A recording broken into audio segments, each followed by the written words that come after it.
Hi everyone, this is Emily and this is my teen space tour at the Fairwood Library, which is part of the King County Library System in Washington State. I decided to do the video tour first and then add my audio in later. The couple of times I attempted, it was disruptive and I was getting a lot of looks, so I thought it'd be better if I can do the audio afterwards and be able to pause in between. So let's get started. So this is the entrance of the teen section when you first come in. This is located all the way on the left side in the corner of the Fairwood Library. So one of the first points here is the healthy snack and drink vending machines, which are really popular with teens when they come in after school and they need a snack and we know that they're going to be here all day long. This is the first part of the collection that is visible to teens, and it's the teen audiobooks and teen classic books. Although I think it's great that we have a great selection here, I'm not sure if the location is the best. Typically, I like to see in a teen section with a display and a little more inviting area when you walk into the teen section, and they don't even have book recommendations or displays in this section here.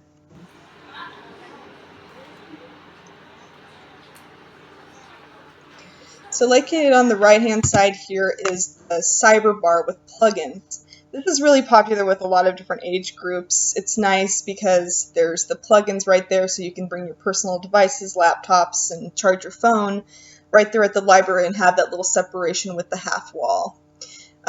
Although there isn't technology directly available within the teen section, they do have options for charging your personal devices, and there are laptops available for checkout if you have a library card. So you can come in and bring your laptop and set up shop here and work on homework or hang out with friends. To the left, the teen fiction collection starts, and it's a pretty good turnout there for the selection. I'd say the most popular area probably is the graphic novels, the manga, and magazines. So here is the booth seating, which is extremely popular with the teenagers, and it's actually my favorite part of this section. I loved having these. We had them when I was in high school, and it's nice because you just have that little bit of separation, but you've got the table in the middle, seating that can fit a few people in, and if there's not enough seating, we've got the movable chairs which are in the middle that they can bring in like the teenager did right here. And then we have all of the seating there, which I think is pretty useful, and I think the designers probably thought movable furniture, making it comfortable and accessible to the teens, was the idea of this area. I work in this library, so I see teens here a lot, and those chairs and tables are never the same. They're able to kind of mold them, push them to the side if they need to. They end up using the carpet that's located underneath. So they're able to use the space how they want to and adapt it from day to day.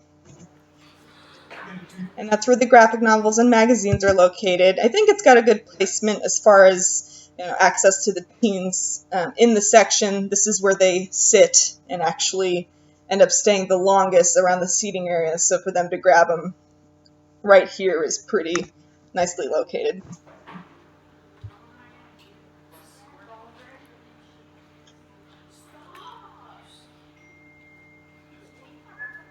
So this is the outside seating area and study tables and chairs for the rest of the library. As you can see, they're pretty closely located to the teen section. I don't know how I feel about that sometimes when the teens are getting a little rowdy and the people who are going to sit right next to the tables are complaining, because they're really close to the teen section, so there's not a lot of separation besides this partial wall, which is great for the visibility. You can still see them, but they have that feeling where they kind of have their own section, but it doesn't necessarily help with the sound barrier, which could be useful in the teen section. They're going to get loud, and if there's big groups, which tends to be in this library, a lot of them come in with big groups, they're going to get a little loud. So I think the placement of the chairs around the outside area could be moved slightly so they're not so close to the teen section.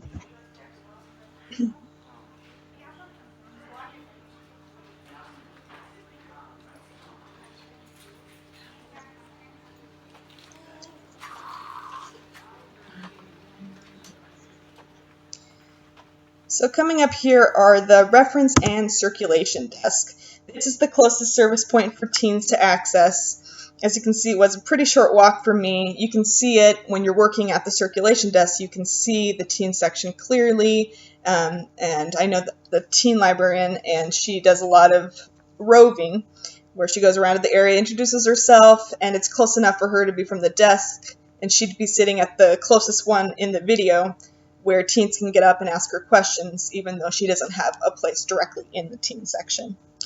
Directly behind the circulation desks here is the meeting room, which is where all the programming for teens take place. So they're all closely located to each other, even though the programming doesn't necessarily take place within the teen section itself.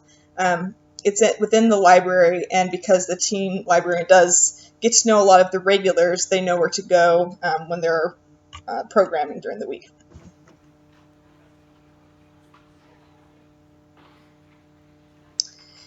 And here is the technology available to them. Even though it's not directly located within the teen section, it's pretty close, and there are plenty of computers. There's 4 rows of computers available, and this is for all ages. There isn't age access from a certain area, so teens, children, anyone can really use these computers, although we do have a children's computer section.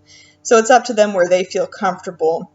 And the same goes with the teen section. As you notice, there's not just teens there. We don't have a restriction necessarily, but teens do end up being the most used patrons of the section, but every once in a while you'll see an adult or so using a booth or the seating area over there.